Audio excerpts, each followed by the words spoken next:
Bonsoir, Dahoul Qablia. Boussouf qui a été le moteur de la révolution, le moteur de la lutte d'indépendance.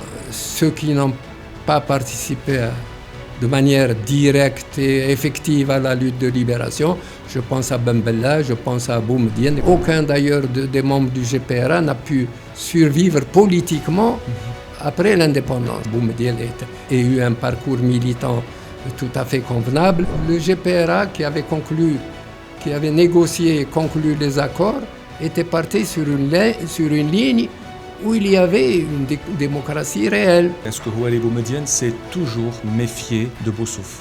Boumedienne était la création de Boussouf. J'étais choqué, énormément surpris et choqué de voir que le 19 septembre dernier, pas une seule parole n'a été dite pour célébrer l'anniversaire de la constitution du GPR. La sécurité militaire après l'indépendance n'a pas gardé les cadres supérieurs d'avant.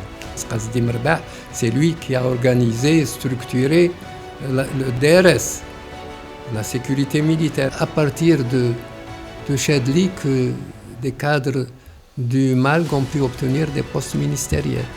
Donc Houari Boumedienne n'aimait pas le Malg et n'aimait pas les membres du Malg. Il les craignait.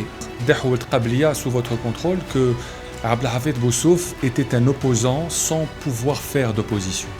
Ben Bella qui est le premier à attaquer Boussouf. Que vous étiez proche d'Ahmed Medgheri? C'est un camarade de lycée. Il s'est bien suicidé. Tous ceux qui ont soutenu Boumedienne ont fini par le quitter. C'était un seul qui était un diable, Bouteflika. C'est bien aussi ce trio qui est accusé d'avoir tué Abban Ramdan. Abban avait également l'avantage de voir loin, mais sous sa domination exclusive.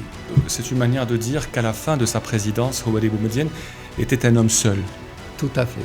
Est-ce que pour les membres du Malg, le coup d'État du 19 juin était une erreur? Non. Est-ce qu'un wali à l'époque avait plus de pouvoir qu'un wali aujourd'hui? Absolument. La rupture algéro-marocaine est une rupture historique. La première grande trahison du Maroc, ça a été contre l'émir Abdelkader.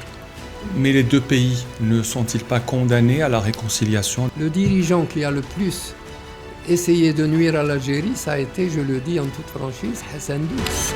Si les Algériens veulent qu'on continue à les aider, qu'ils nous remettent Béchar, Adrar et Tindouf. Il y a eu la journée de la célébration de la radio nationale. Le Malg n'a pas été invité.